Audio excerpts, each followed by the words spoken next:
Sensing color through sound has changed the way I live in many ways. Now I can dress, for example, in a way that it sounds good, not necessarily looks good, but I can dress in ways that sound good. This would be completely silent. I would dress in C major like this. This is a C major chord. This is a minor chord. So I would dress like this in a funeral because it's a sad chord. Or I can also design clothes so that it sounds like a melody. So I've designed some ties, for example, that when I look at the tie, I hear electronic music. So the longer the tie, the longer the melody. So I can decide how much music I want to wear. Also, I've done projects around cities, trying to detect the dominant colors, because when I was in a black and white world, people said to me that cities were gray, but since I hear color, it's completely false. Cities are not gray. Each city has its own dominant color. So I like enjoying walking around cities and trying to detect the dominant color of each city. Also, I've done projects painting houses so that they sound good. So if I want the living room to sound C major, I paint it yellow, pink, and blue. Or if I want a deep sound in a house, I paint the floor red. So I can also paint houses so that they sound good. Hearing color means that when I hear music, I also sense colors. So I enjoy painting what I hear. This is music, this is a color score, this is Mozart's Queen of the Night, note by note from here to the end. So when I look at this painting, I can actually hear Mozart. And this is Baby Baby by Justin Bieber, which is different from Mozart. Actually, it comes out very big usually. These are speeches. When we speak, we also use different frequencies, so I really enjoy transposing speeches into colors so that I can see the dominant colors of each speaker. This is Martin Luther King's I Have a Dream. He spoke between E and C, so there's a lot of frequencies that are around blue and violet and pink, whereas this is Hitler, had no dominant color. When he spoke, he went from one note to the other, so you can find that some people, when they spoke, they had the dominant color, other people had no dominant colors. This is a sound palette that musicians use so that they can use colors to perform music. In this case, musicians had no score. The score were the colors projected on stage. So when the stage was red, the musicians played red. If the stage was blue, they would play C sharp. Also, public sculptures have been created using this system. So you can download an app, which is free on Android, and then you can use your mobile phone to hear the colors around you. So there's, for example, this projection that allows you to hear music when you put your mobile phone to the projection. So it gives an extra layer of perception to color. My perception of food has changed a lot as well, because now I can listen to food. So depending on how I put the food on the plate, I can actually eat a song. So I really enjoy composing music with salads, especially. And my experience of walking around the supermarket has changed a lot.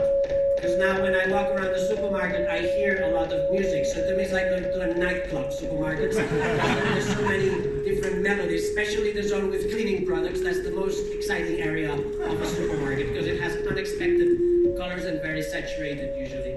So now this allows me to compose music by looking at things. I no longer need to play a piano or to play an instrument. I can create music by looking at different objects or different colors, and this allows me to compose music. And if I amplify the colors from my head to an audience, I call this color concert. So you no longer need an instrument, just objects that I can find in supermarkets or in markets. This is just an example of music composition. Milk is silent, for example. So white elements completely hue-less elements would be completely silent. It's not only supermarkets, it's also art. I can now listen to a Picasso. I can listen to an Andy Warhol. All painters have become composers, so I can listen to different painters. I forgot to mention this is the chromaphone, which you can actually go to this restaurant in Spain, and then you can hear the food. So the food is placed on this plate. You rotate the plate, and then you can hear the melody of the food. So you can go to this restaurant and ask for some Lady Gaga dessert, so for which melodies you want to eat. These are some examples of paintings, how they sound. I can literally hear the screen, because when I look at it, I can hear the colors of it. So the screen actually has sound to me. And it's not only art, it's also people. When I look at your faces, I hear the sound of your faces, and you all sound different. So I really enjoy creating sound portraits, where instead of drawing someone's face, I get close to someone's face, and then I write down the sound of the eyes, the lips, the skin, the hair, and then I send them an MP3 of their face so they can listen to themselves. We all sound different. Oh, well, one of the first sound portraits I did was of Prince Charles. I asked him if I could listen to his face, and this was his reaction when I asked him. They all sound different. Judi Dench has silent hair, for example. James Cameron has a very, very high-pitched sound of skin, especially in the zone of his nose. Moby sounds less than other people because he has no hair, so that's one note less. Marina Abramovic sounds very low frequencies, but very loud. Macaulay Culkin sounds C major, so it's unusual to find someone that sounds like a major chord. Iris Apfel has a very, very high-pitched sound of eyes. Woody Allen sounds very soft, like an old painting. And Robert De Niro has a melody in his lips because he has different shades of red, so when I listened to his lips, I could hear a melody in his lips. Philip Glass extremely microtonal, and Bono had very loud glasses here. So we all have specific sounds. What really shocked me is that people who say they're black, they're not actually black. And people who say they're black, they're white, they're not actually white.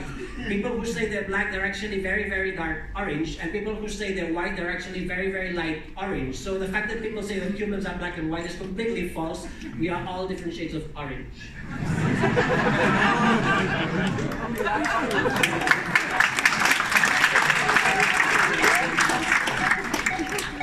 This is an example of a face concert. So here you can hear the sound of an eye. I can create rhythms as well with faces, so this allows me to create music from an audience. So if the audience cues, I start creating layers of sound from the people's faces. So the electronic music is created by the colors of the audience. So if the concert sounds really bad, it's not my fault, it's their fault, because that's where the music is coming from. The last face concert I did was of Prince Albert II of Monaco, and he likes the sound of his face so much that he's using it as his ringtone. So when I started this project in 2003, we had no idea what the consequences would be. The two problems was, possible problems was that my brain would reject the new sensory input, and the second risk was that my body would reject the material of the new organ. So in both cases, it didn't happen. I had a bit of brain rejection. At the beginning, I had strong headaches, and it took me a long time to get used to the fact that I was surrounded by color. But slowly, the brain got used to it. The secondary effect that I wasn't expecting so much was, and it's still lasting now, is social reaction, basically, which is the fact that having an antenna in my head means that I've been stopped every single day in the street by strangers since 2004. And people ask what this is. In 2004, most people thought it was a reading light, so they would ask me if I could turn on the light, wondering where my book was because they couldn't find the book. In 2005-06, people thought it was some kind of flexible microphone like this one. In 2007 and 8, people thought it was a hands-free telephone, so they thought that I was on the phone. In 2009, many people thought it was a GoPro cam, that I was filming my life, so many people waved at me when I was filming them. In 2012-13, people thought I had something to do with Google Street View, and that I was streaming the streets. In 2015, children asked if this was some kind of extendable selfie stick attached to my head.